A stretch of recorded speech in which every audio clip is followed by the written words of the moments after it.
Elevate this week, I sit down with Angel Ribo, who is the founder of the CEO Confidant. After many years traveling the globe doing B2B sales, Angel jumped out on his own to start helping CEOs personally and professionally with their processes and strategies after seeing a need with working so many in his corporate career.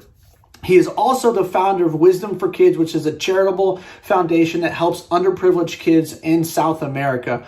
We had a wide-ranging conversation. Angel is very passionate about helping businesses. Small to medium is his particular niche where he really helps those CEOs elevate themselves and their company to the next level. So I hope you enjoy this conversation.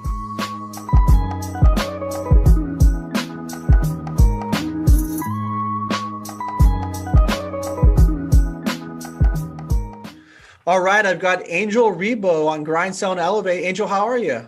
I'm extremely well. Thank you for having me here, and thank you to everybody listening, Tyzer. Yeah, absolutely. Man, you've got a ton of experience in a lot of different areas. You've lived in a lot of places. You speak 5 languages, very impressive. Come from one of my favorite cities in the world. I've been to Barcelona, but I don't want to be the spoiler. I want you to give a little context and background about who you are and what you do, and kind of how you got to where you're at. Yeah, thank you. I would say that one of the questions I've asked myself throughout my entire life has been a very simple question, which actually it was the question I decided to make the motto for 2020. It has only 2 words, and it's why not? Why not? So throughout my entire life, I was the son of, a family of 4, like lower middle class in Spain, blah, blah, blah. But my mom and dad said, you have to learn foreign languages. You have to learn French and you have to learn English. So after high school, I was able to fluently speak English and French and go to any country speaking those languages and being able to defend myself, right? So that started definitely, that defined myself. So fast forward, I ended up here in Plano, Texas, north of Dallas. And what I do for a living, so people know me because of 2 reasons, mainly for 2 reasons, besides being online all the time, is number 1, because I help both corporate CEOs and established entrepreneurs to bridge the gap globally for expansion and exposure. That means that I help them to accelerate the growth of their businesses through different strategies and tactics related to business acceleration, or acceleration of their growth of their companies. And I'm also known because at the same time I started my own business 4 years ago when I left corporate America. I started a foundation. It's called Wisdom for Kids. And what we do is we help underprivileged kids in Latin America, to become entrepreneurs using the local resources. And that I started because I lived in Latin America for many years. So I saw the poverty there. And I said, hey, if I'm not doing it, who's going to do it? Why not? Why not doing it? If it's not me, who's going to do it? Who's going to help out those kids? You have kids. I have kids. Many of us have kids. And who wouldn't like to leave behind a much better world than the world that we found? That's why I started it. Yeah, no, it's beautiful. I think that there's a lot to be said for what you're doing. A lot of people are always like, yeah, there's this issue. Hopefully someone takes care of it, instead of realizing like, well, shit, that person could be me. I could step up. I wanted to get your take. I know you're from Spain. We just talked about you live here in the States. So why Latin America? I mean, there's lots of places in the world, right, that have poverty. People don't get right education, right type of food, water. So why there? Yeah. Number 1 is because I was working for an American company in London. And I was sent to Boston to take a sales boot camp in 2001. And I was reading a book, literally. A friend of mine in London gave me a book, and I was reading that book. It's called The Celestine's Prophecy.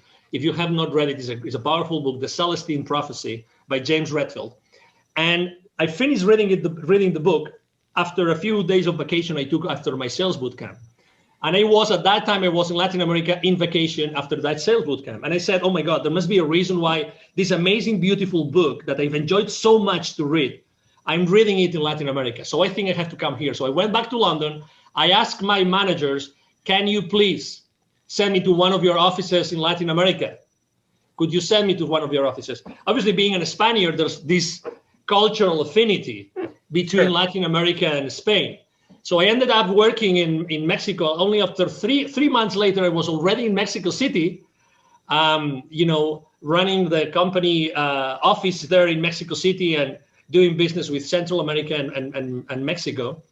And that was the starting point in which I started to be seeing, encountering, living with poverty around me every single time I was going to visit a client.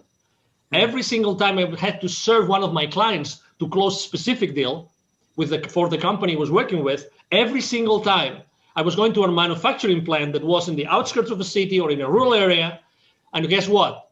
Every single time I was parking my car there were people, there were kids saying, hey, could we wash your windshield? Could we keep your car safe? Would you buy some gum from us? Would you buy a bottle of water, whatever that was? So in a matter of minutes, I was like outside those places, meeting with all those people living in poverty, those children living in poverty. And in a few minutes, I was inside a manufacturing plant, talking to the CEO, who was probably one of the most influential person in the area. So I would see this contrast every single time. So I became so sensitive about, how in a matter of minutes or seconds you can be with extremely wealthy and powerful and influential people, and you can be with completely underprivileged, no drinking water, no basic needs fulfilled kind of children. And that's why when I left corporate America, I said, I have to do something about it. Because if it's not me, who's going to do it? Right. No, it's a wonderful motto. And so what has the foundation been doing to help? Or is there anything that if somebody listened to this and say, hey, yes, I see a need, how can I help or how can I be a part of this? Absolutely. Yeah. You can go to wisdomforkids.today. That's the website, wisdomforkids.today. Basically what we do, and I love to do that, we teach entrepreneurship to kids in a very unconventional way, okay? Because I think that we have to use new ways to inspire children, sure, and to inspire people every time we can. So we actually developed a workshop in which instead of using a whiteboard to teach kids, this is what you have to do, and this is step 1 and 2 and 3. It's a workshop. It took to us almost 2 years to develop it because we have 3 different age groups to make sure that we engage with the kids and the kids engage with us. So we connect with them at an energy level. Like we start the workshop literally dancing. We put a very powerful music and we start dancing. And the kids don't know me, don't know the volunteers, don't know anything about us. But guess what? They are kids. So what do? They start jumping up and down much more than us. They love it. Yeah. And then you see their smiles in their faces. That's who kids are. They might be, living in a I don't know, in a hut, or they actually have to deal with dirt. They don't have drinking water. But when they get to the place where we gather them and we start having this, jumping up and down in a song, they become who they are. They have no masks in the sense that they don't have to pretend to be someone that they are not, because sure, children are genuine. Yeah. We still have not been able to, we still haven't been able to how to say this without using the word screw up their lives, right? As society, right? So they're still genuine. They still are. They really want to have, a joyful life. So we connect at that level in the very beginning of a workshop. And from there, we dance, we play games, we sing together, and we even meditate. We use neuro-linguistic programming, very, very, very specifically, because we really want to make a difference. This is the starting point of our journey with the kids, which is making sure that they understand that they are worth much more than what they think, that we help them increase their self-esteem, and that whatever they do in their lives, it's going to be all right. They need this reinforcement that regardless of where they are, regardless of what their status is, regardless if they are being tutored by someone, they are in a foster home, or they don't have a parent, maybe, whatever their situation is, whatever the circumstances, they still have a clean slate in life. They can achieve anything. They can do anything. And that's what we focus on the first stages of our journey for the kids, making sure that they know and they realize that they can do so much more and they can become whoever they want to. Yeah, it's wonderful.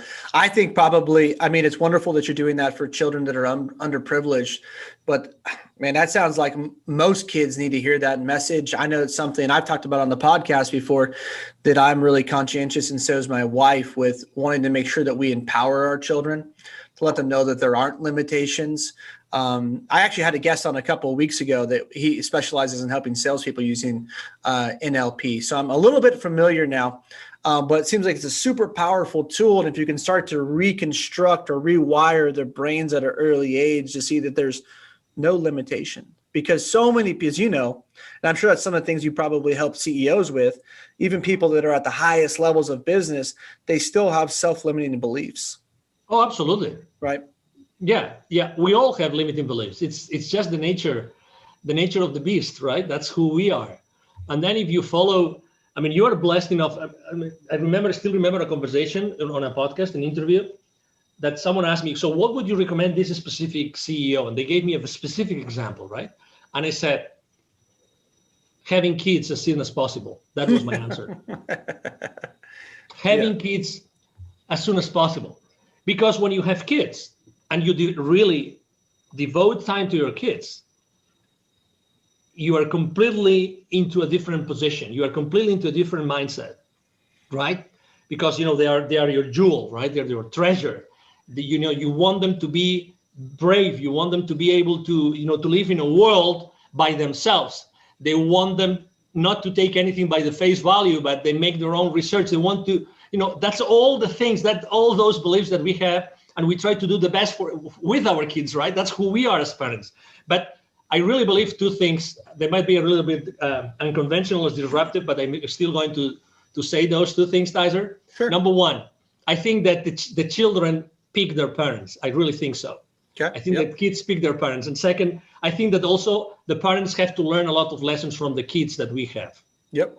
I really think so. So I think it's a two-way street. Mm-hmm. I really think it's a two-way street. So when we have in front of us the responsibility and the duty of raising kids, we actually have to think about so many things, and we have to sacrifice so many things, and we have to think out of the box. So how am I going to support my kids in a way in which they feel loved and secure, but at the same time, I don't want them to say yes to everything. I don't want to take anything and say yes because someone else said it. No, I want you to take your own decisions. I don't want you to go down the route of drugs. I don't want you to. It's up to you. You decide what the route is that you want to take in your life. I want you to be happy, right? But you have to decide what happy is for you.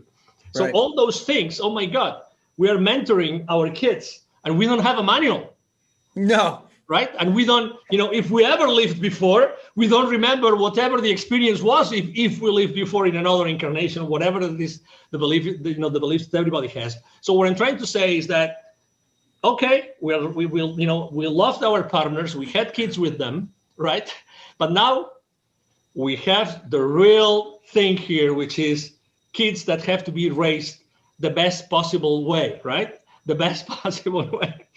So I believe that this is just an example of very obvious, and that's why it's so important to really live close by. And that's one of the reasons I left corporate America, to make sure that I was with my kids and I was able to spend a lot of time with my kids and learn from them, really literally learn from them, and not tell them that you have to do this and this and this, but, learn from them and being able to just live the life with them, just be on every single circumstance that life brings to us to learn together.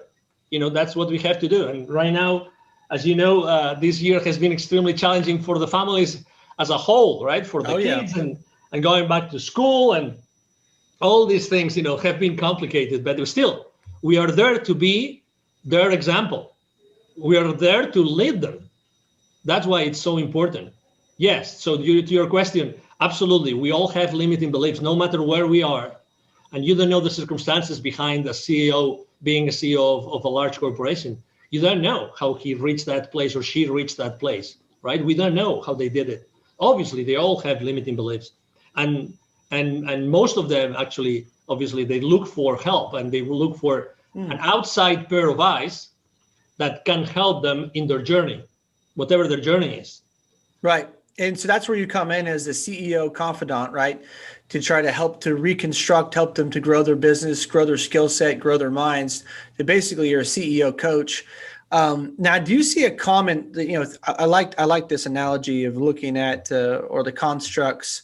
I just read the book Outliers by Malcolm Gladwell. I'm not sure if you've read that, but fantastic book. And do you see a common thread or theme among CEOs of companies? Is that there's something that the way that they were raised, or that they have, because I think people would be like, man, how do these people get to the top of an organization, right? Like what do they have that I don't, that gets them to the top to run their own, to either one, start their own company, or two, if you work for a big company, to get to the top of the company, someone like a Jack Welch, right? Like, how do you get to run a huge company like that? It's the questions that they ask themselves. It's the questions. I mean, no doubt about it. It's the questions. It's like, how do you, instead of asking what if, it's how do I, or how can we? Okay, so the first thing would be, how do I? How can I do this? How can I do this? Instead of can I do this, is how can I do it? So it's like the why not attitude. It's like, I really, if I really want to provide this product or this service, with this product or this service to a particular audience, how can I do that in a unique way that it just had the idea of serving with, So how do I do it? How can I do it? And be relentless, taking something that I use very, very, very often with my coaching and consulting business, which is take imperfect action now. Take imperfect action now. In the entrepreneurial world, the startup world, there's something called the minimum viable product. So when you launch a business, you try to come up with a specific offer that you're going to be trying to proof test in the market. So these people consistently go to the market with a very, open set of eyes and ears to listen what the people are going to say about their ideas immediately. So they don't wait they start taking action immediately. And they ask, how can I do this? How can I do this? How can I do this? How can I do this? And second, I think that they are much more smart in using the resources. Okay, we have been brought up, and that's something I'm fighting for with my own kids' education, which is collaboration. Collaboration. In the again, as much as we can serve, and we want to serve humanity, right, through our shows and through our interviews and everything, I think that we are raised to be competitive. We are raised with a mindset of scarcity, to be honest, with all due respect to everybody. Sure. Okay. With a mindset of, for me to have, I actually have to subtract or have to steal or have to take away from someone else. And I think this is wrong. I see the world, and I think that CEOs see the world as as an arena in which the wealth is there. The wealth is in that arena.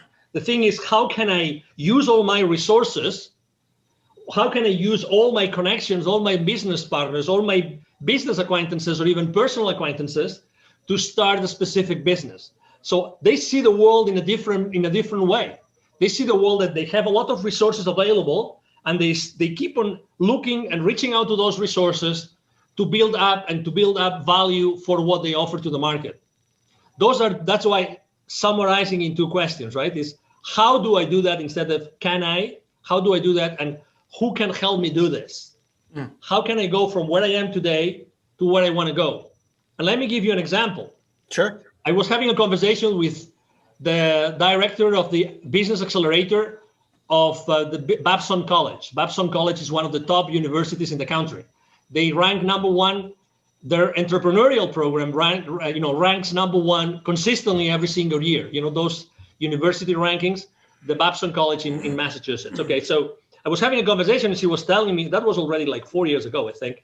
And she was telling me, right now, with 10, 15 grand, you can set up the foundation of a very strong, even global startup that will change the world forever.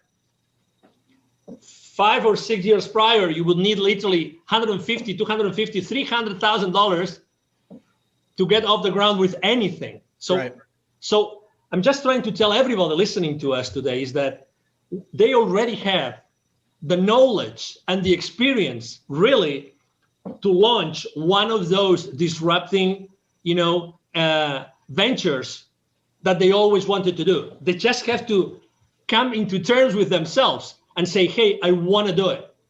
So these people out there that they ask the right questions are not that far away from a mindset perspective from us. The difference is that they take action, and they take imperfect action immediately, no matter what.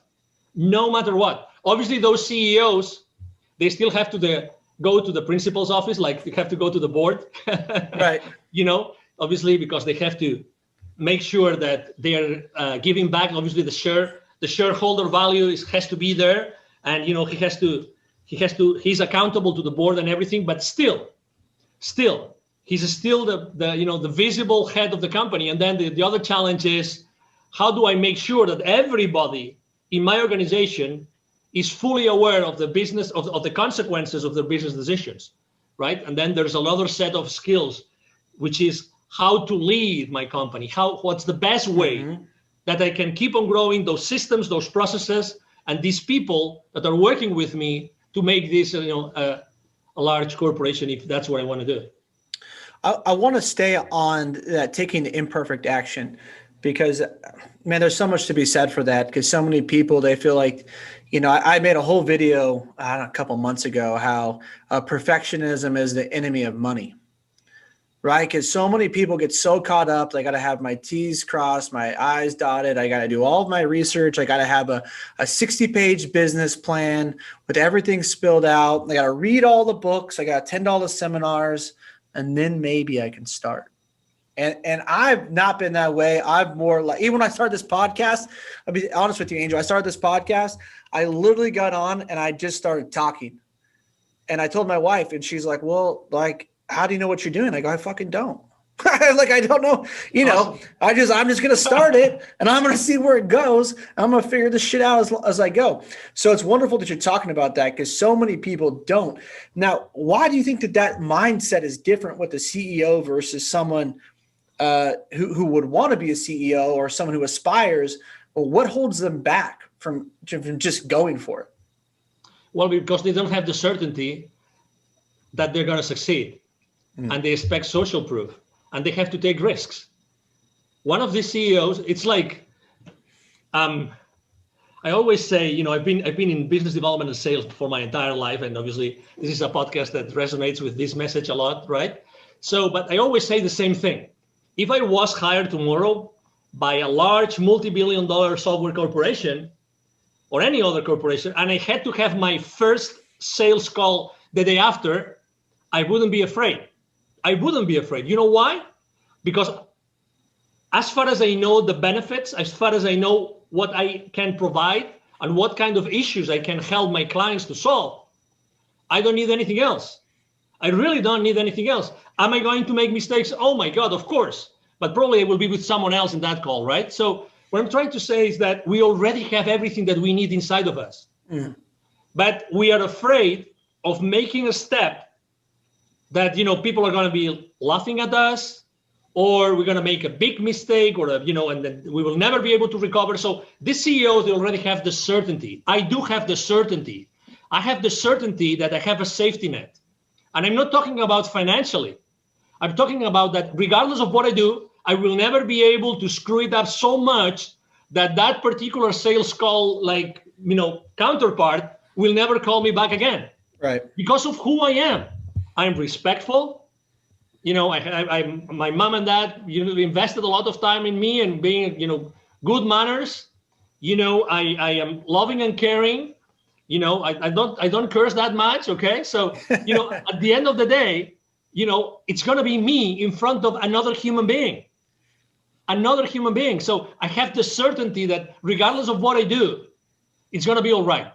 You mentioned about what you did in your first podcast episode ever. Let me tell you what I did on my first video ever online. For no reason, I thought that I had to come clear with the world. For no reason. It was 2016, and I said, okay, I'm going to tell the world who am I and what am I standing up for. And I click go live on Facebook. My video has to be there, and probably on YouTube as well.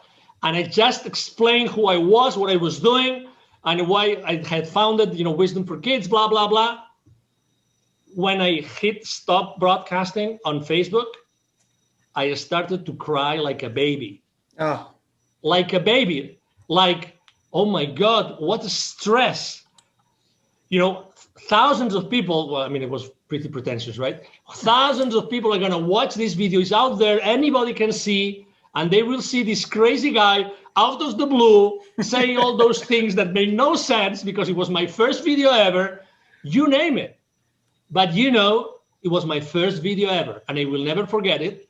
And I just like came into terms with my own life, my new life of entrepreneur, so it was kind of, a trauma in some sense, right? But also it was like a relief.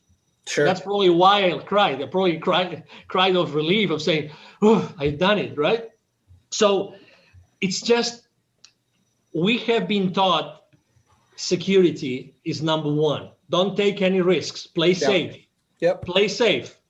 If you knew, that's a wonderful question that probably you have asked, or you have heard you have asked yourself, or you have heard other people asking themselves is, if you knew that it's impossible for you to fail, what would you do today? Right. What would you do today? So as far as you are in peace with that, then there's nothing that you can fail on. Not honestly.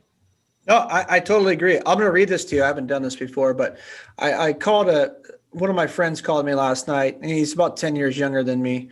Awesome. And we were chatting, and I sent him this, he's doing financially, he's doing very well. He's got 6 figures in cash saved.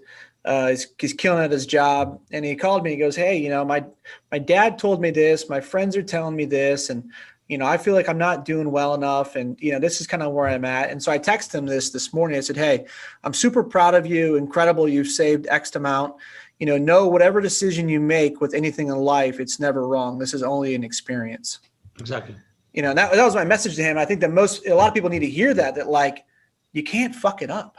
No, you can't. You know what I mean? No. So like the idea you have, execute. Exactly. Go. Just do it. See what happens. If it doesn't work out, at least you know. Absolutely. Right? At least you know. And I'm having chills. As you're saying it, I'm having chills. Because you know what happened? I did even worse. After shooting my first video ever on YouTube, on Facebook, you know what I did? I took the link and I emailed all my contact list. That's wonderful. Love it. Two things happened. Number one, obviously I had the statistics, who opened, who didn't open. I don't remember the statistics now, but I will never forget this answer. Never forget this answer. Someone sent me an email saying, that's the most stupid video I've ever seen. That's the most stupid video I've ever seen.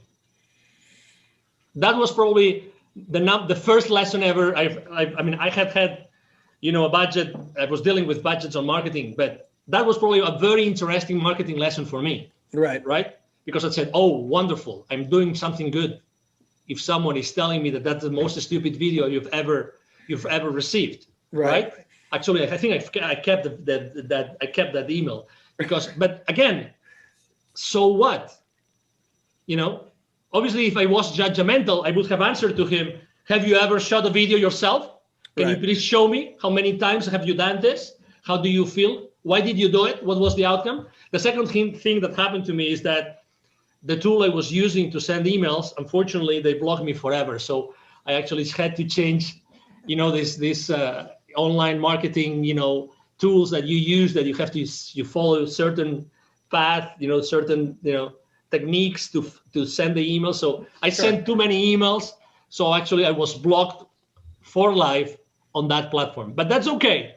Those were like 2 or 3 lessons learned, and I exposed myself. But at the end of the day, I'm still alive, Tyzer. Right. I'm alive. I'm alive. It's like I'm a real person. You're right. Exactly. I have survived. And that's 4 or 5 years ago. And my kids have grown, and they're all healthy, and they're all in sanity. They're living in sanity still, regardless of what's going on out in the world. So we're here. Yeah. And that experience obviously taught me. Had I not taken that risk, I would have never felt what I felt at that point in time. And I guarantee you, I will never forget those feelings of receiving that email or of saying, stop broadcast on Facebook, ever. Well, and I think the biggest lesson of you receiving that email is that life went on. Uh-huh. You know, nothing happened. Exactly. So what? I mean, what's the worst thing? That you, I don't know, that you go and you shoot a video live and there's 10,000 people watching and you say something that you shouldn't have said. Why not? Who's telling you that maybe there were 5 people that they have to hear that specific statement? Is that you? It's the same as you with your podcast. How do you know that that thing that someone said or you said on that podcast show that day did not change someone's life forever? Yeah. How did you know? That's what you do every single day, Tyzer.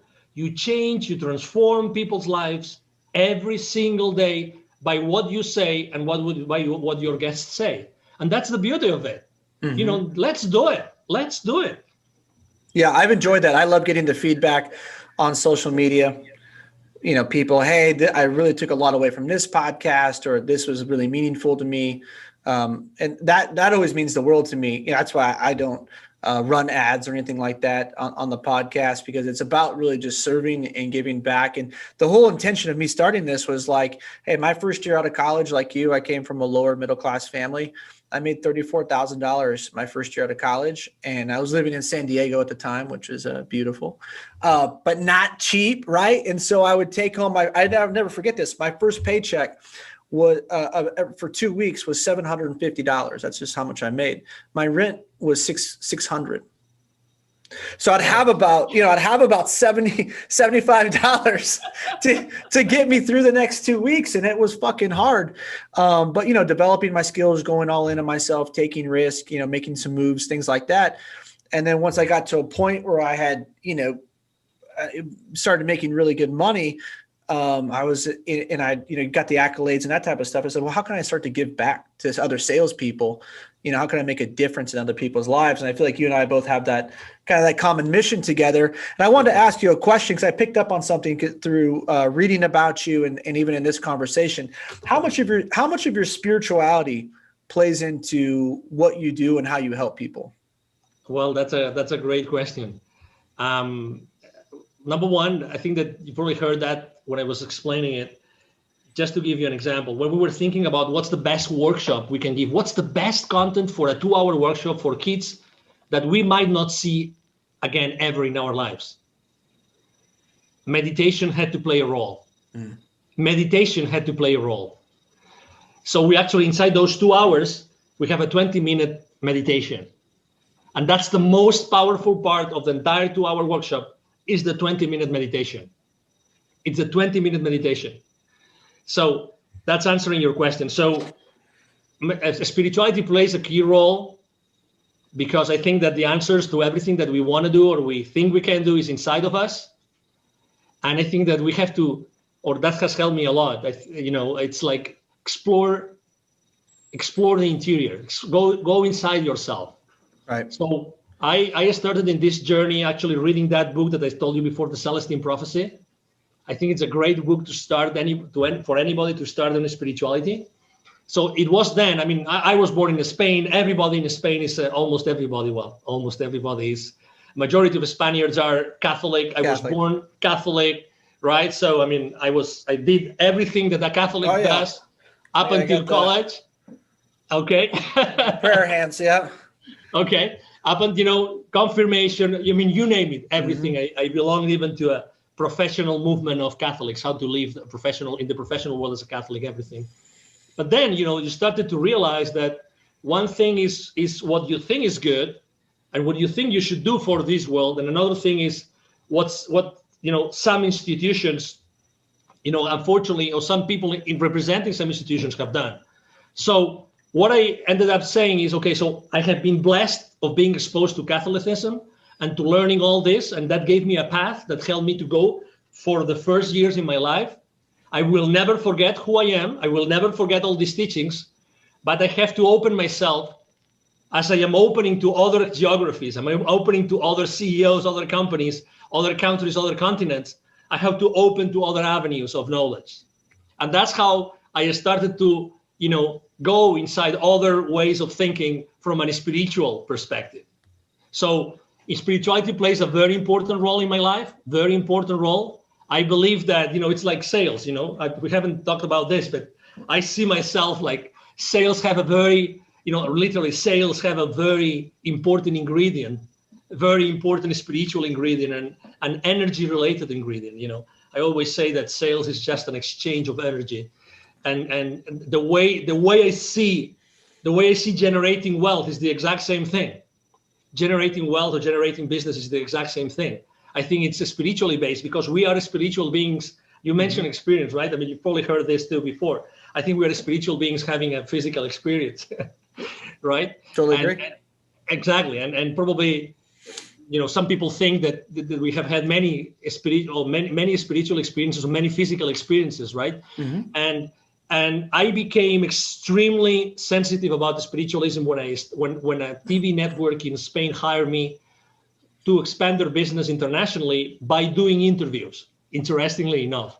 And their target audience was people open for different avenues of spiritualism. So I started to interview people in the spiritual world.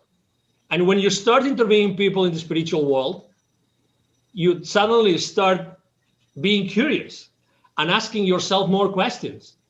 One of the series I remember the most was I did a series, I think it was 12 different episodes, interviewing people that had near-death experiences.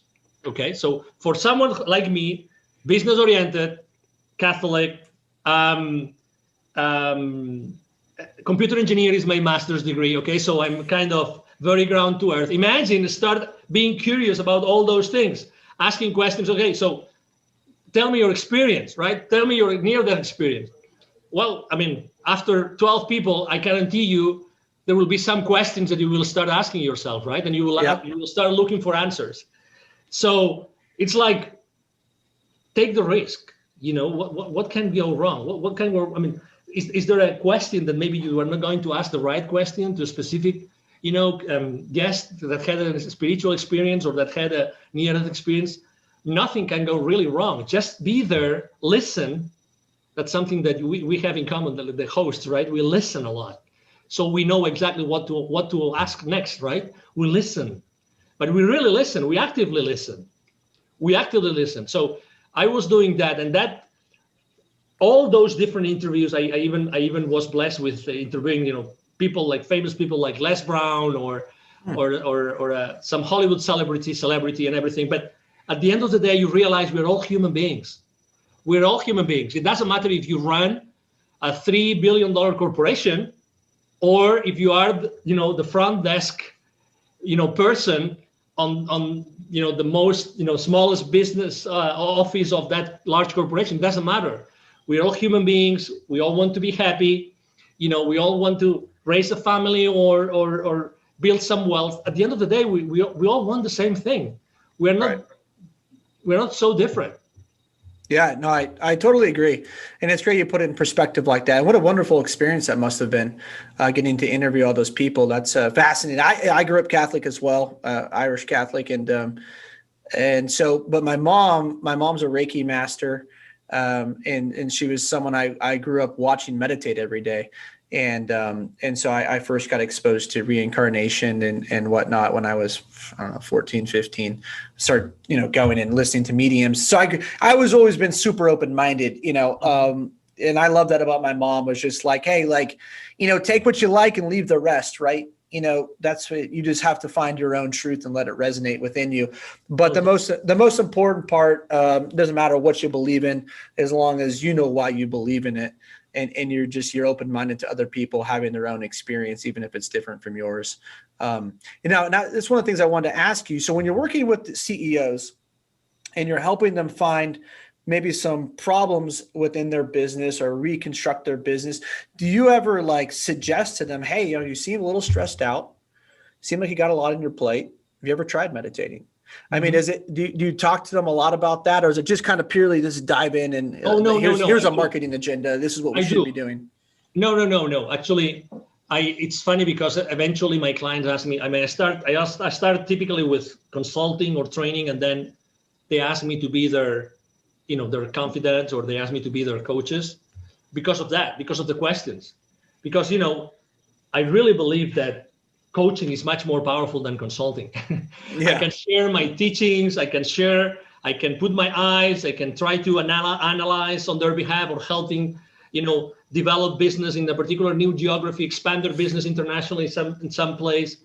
But at the end of the day, what really helps me, what really moves the needle for them, is that they embrace those teachings, they embrace those lessons, and they become part of their daily life. Mm. Okay, so are they open? Do I suggest that to them? Of course I do. I ask them what they do. Maybe some of them, they do, paragliding, or some of them do, so sure. Obviously everybody has been raised, going back to education. That's why kids are continuously in my life. Like, regardless of what I am, kids are continuously present, because what was that person exposed to? Again, don't be judgmental. Just try to understand people. That's why I think spiritualism helps us understand people, without prejudices, right? Any sort of prejudices, help them, or helps me understand them. When they feel understood, then they open to other possibilities. Yeah. But you have to reach that point. So, I think that CEOs more and more are open to do other things they haven't done before, but they have to see the value. Once they see the value and they see the results, typically their CEOs are very results oriented for obvious reasons, right? Very specific, very clear on what they want to measure, right? So that they can manage properly. Yes, they are open, and more they are open to do that. And well, we are more and more isolated than ever before. 12 months ago, we would meet with many more people, much more often. Right now, unfortunately, there's, things that we cannot do so much, and things that, unfortunately, we have to abide by. And so social interaction becomes more and more, needed. I would say social interaction becomes more needed among everybody in the corporate world.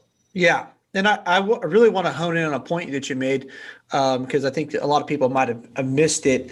But talking about, CEOs are, results, target, goal oriented, right? But you can't ever get to your results, your target, or your goal, whatever you want to call it, unless you have the right habits instilled. And you talked about, what I got from that was the process.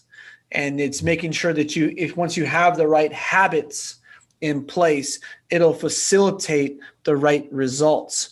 And a lot of people don't take account of their habits, and then they don't get the right results. And so sometimes they may need that 20-minute break of meditation. And I think that's even with children, it's getting them to have to, at a young age, start to be conditioned with the right habits, with the right mindset. And then it opens them up to all kinds of possibilities. And so I just kind of wanted to go back to that. And is that something that you work on a lot with them, is how to structure a day, routine, habits to build strength upon? I think that's a great question. I would say that people that have reached that level, they already have developed very strong habits, very strong habits. The space that spirituality covers in their lives might be covered by something else. But still, to your point, yes, obviously building additional habits takes time. What I typically do is, I think that besides the habits, I don't think that's the main blind spot I see in companies, more than the habits of the CEOs, is more, are they measuring the right things? Are they measuring the right things? And are their employees, their teams, everybody, not only the ones that report directly to them, not only the leadership team in the companies, but everybody, are they really aligned to what he stands for? Yeah. That's the most important thing. Because at the end of the day, as a person, as an individual, as a CEO, that's how much you can do, right? You are one person. So you have to rely on something, and you have to put in place something. So that's why I think that obviously I help entrepreneurs, or I help like startup CEOs to go to the next level, changing habits. But once you reach certain point, I help them to manage some conflicts which arise in their families, in their, personal lives, etc. But typically I find blind spots more on how to deal with the rest of the company, with their teams, but all their teams. It doesn't matter if it's a 20 employee company or if it's a 5,000 employee company. It doesn't matter. The thing is, how do we all together, we start doing this and we start delivering value to our clients consistently? That's the point that we miss consistently, as very often. That's why, again, going back to the kids, how many classes, how many periods do your kids have on collaboration? You tell me. How many? Yeah, zero. Collaboration. Collaboration, just in collaboration. Maybe a little bit in PE. That's about it, Exactly. Yeah. Exactly. And you are a coach, right? So you understand the power of synergy, you understand the power of passion, of enthusiasm, of having a manager. How important is a manager to your team? Yeah, no, it's really important. I mean, it's like he might not be, right, or she might not be maybe, making or throwing the balls, right? But he or she, they are very, very important for the rest of the team. So there's we cannot just rely on a very small group of people, not just on the leadership team. The thing is, how do we make that every single person in the organization fully aware of the consequences, of the impact of their business decisions? And that's typically what I work the most. Helping the business leaders understand and impact that side of their business.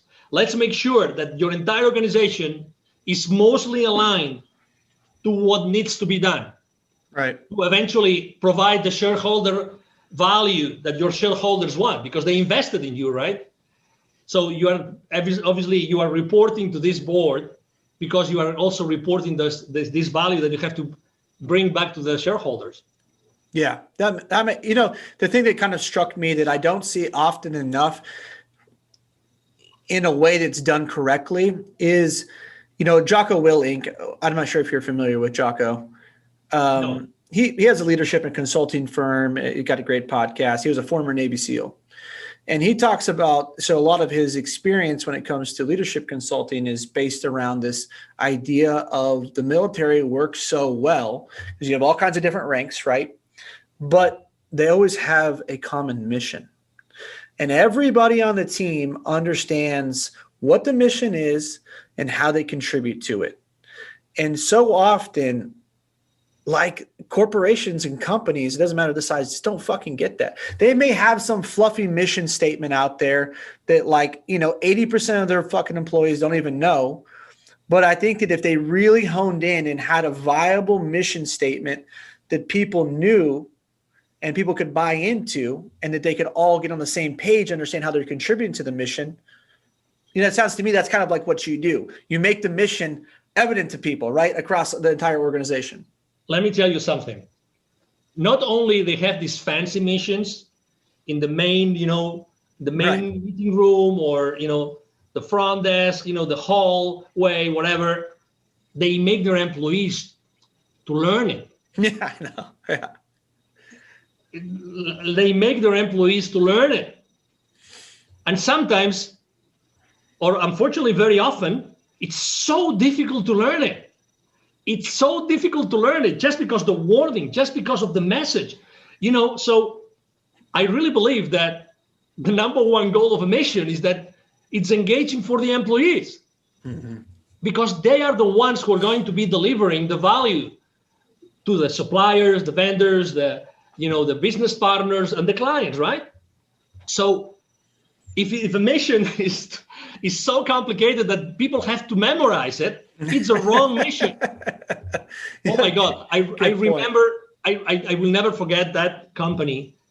The mission was so complicated with so many terms, none of the terms was obvious, was evident, was so difficult to learn.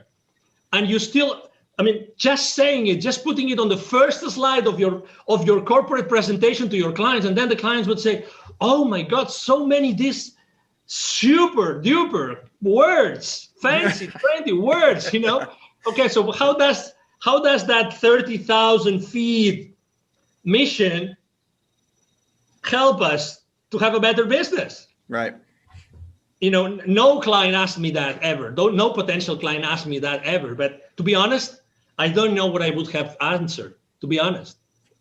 So that's maybe just a piece of advice. Whenever you drive the process of crafting a nice, a mission statement, please make sure that your employees have a lot to say and they really feel comfortable and it's easy to memorize. Because if it's easy to memorize, it means that they will be continuously focusing on that mission when dealing with anybody else outside the corporation, not only inside.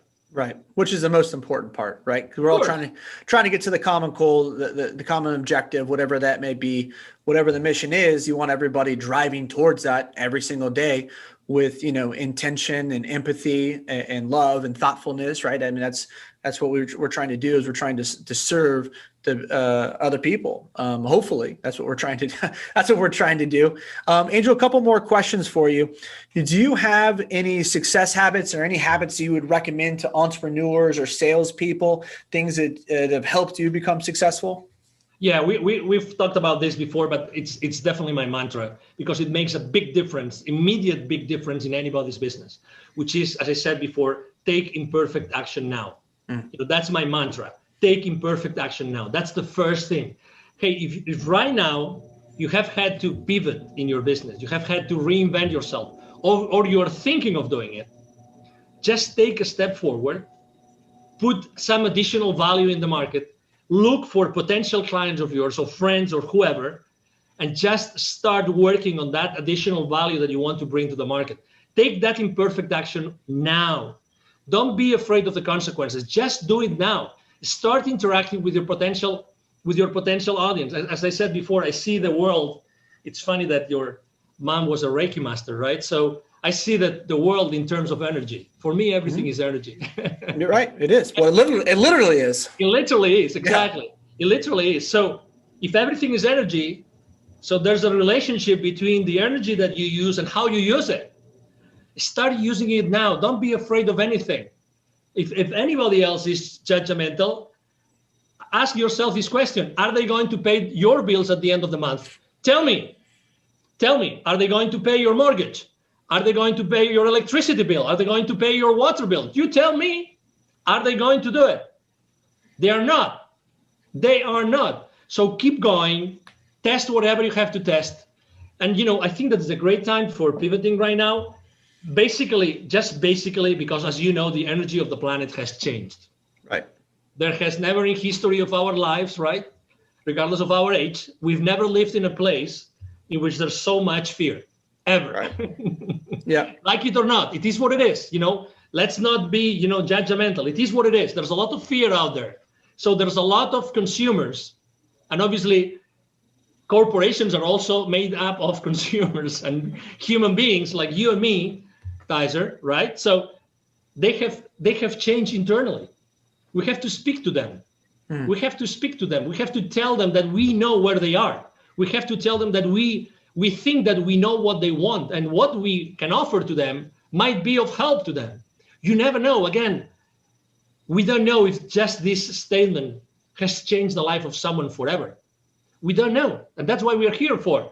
We're not making money out of this. We just are having a conversation of two human beings that have had completely different stories and lives and experiences, right? But they happen to be together right now creating something new, because I believe that interviews have a life of its own. Mm-hmm. They are alive. I think that interviews are alive. That's the power of a conversation. They are alive and they adapt even to our audiences, even if you don't have any interaction right now or any feedback from the audience, but you will obviously have it. So and that's the beauty. So take imperfect action now and don't worry about anything else. Open yourself to opportunities. I have a multimillionaire, a friend of mine who made an exit of $850 million. And he always says, the most important thing, just thinking about it, right? He always says, the most important thing in life is to have options available. Options available. just think about this and ask yourself, do you have enough options available today? Yes or no? If the answer is no, do something about it now. Make a phone call, walk, ask, anything. Change the course of your day right now, and you might be changing your life forever. Love it. That's great advice. Last question for you, Angel. Do you have any a book or two that you recommend or that you gift often besides the one you already referenced? Yeah, besides the one that you already referenced, I would like to recommend. There's a book of someone that I really, I mean, it's like the ABC of business. Every single business owner in the world should read this book. It's so obvious, but it's so good. It's called The Baker's Dozen. And the author is Neville Joffe. He's originally from South Africa, but he lives in Canada. And his prior book was actually Climbing the Kilimanjaro. That's the kind of guy he is. Okay. He climbed the Kilimanjaro.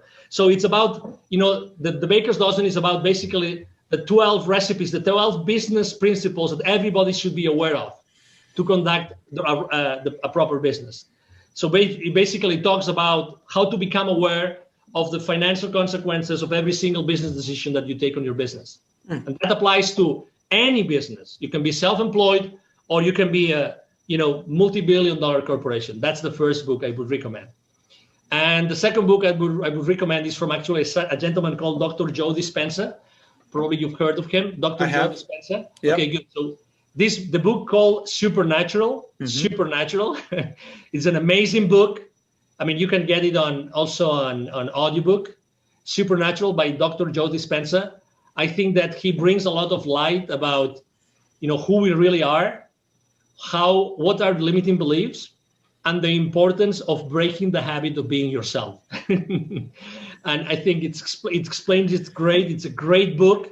It's a great read. It takes a while, but it's like so eye-opening.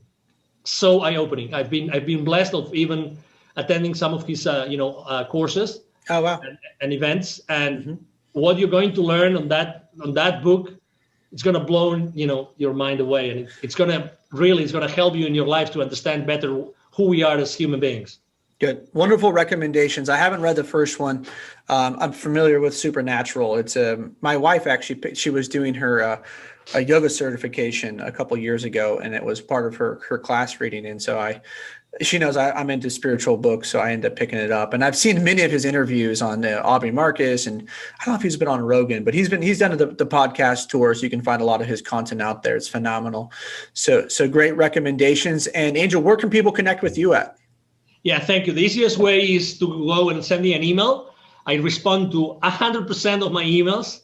So it's very easy. The email address is angel, as in heaven, angel, at angelribo.com. Angel Ribo, Ribo spelled like R-I-B as in boy, O. Angel at angelribo.com. And I'm online, very active online. I also respond to every single message online. I'm very active on LinkedIn.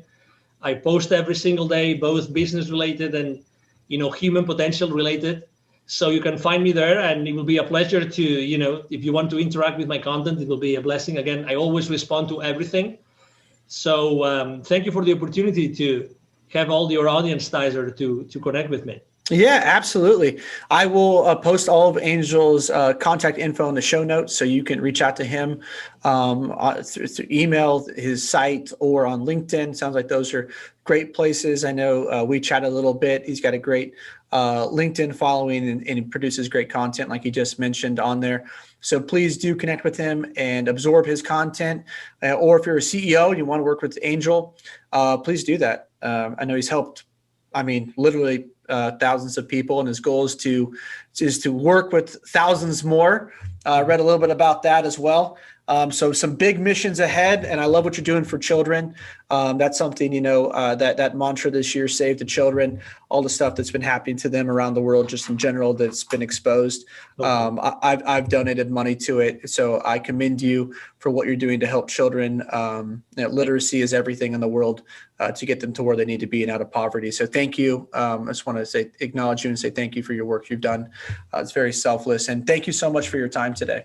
Absolutely. Thank you for the opportunity, Tyzer, and thank you everyone listening. It's our time is the most scarce. The only scarce resource we have is time. So I value the opportunity to basically to talk to you today and to have a conversation with Tyzer. Thank you so much. Thank you.